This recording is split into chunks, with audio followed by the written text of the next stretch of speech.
Isang mapagpalang araw sa inyo lahat. Gusto niyo ba matutong magagawa ng puree?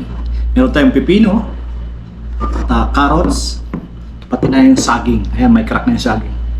Be-blender natin siya.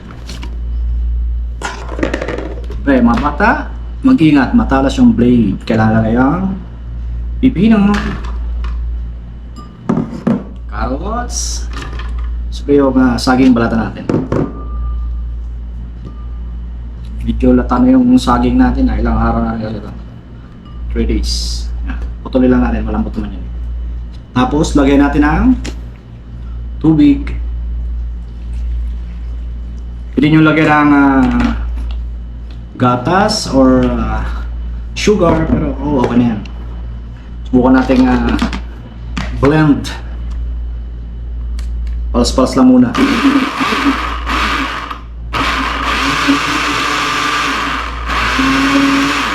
Tulang sa tubig.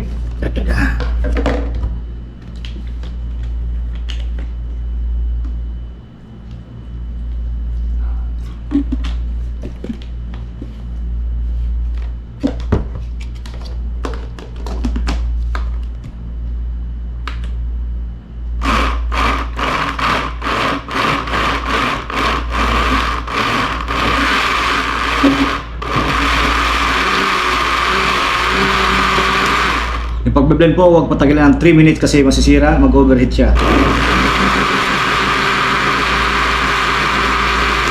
Kasi itong blender na to, ano lang, made in China, disposable.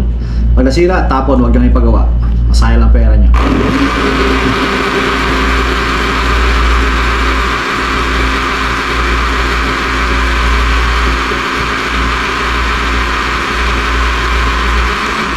Pag sa tingin nyo ayos na, parang purified na siya. Hindi, actually, hindi naman ito na purified talaga.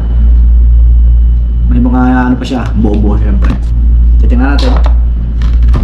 Yan. May saging. Isang ikot pa.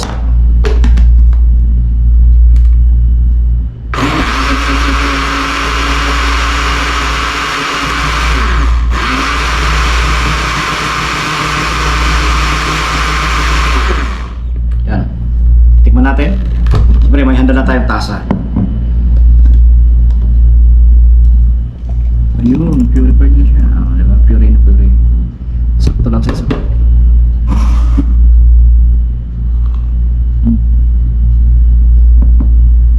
Tamis niya. Hindi kayo mag-subscribe sa Chef and Chief sa YouTube yan. Libre po yung pag-subscribe.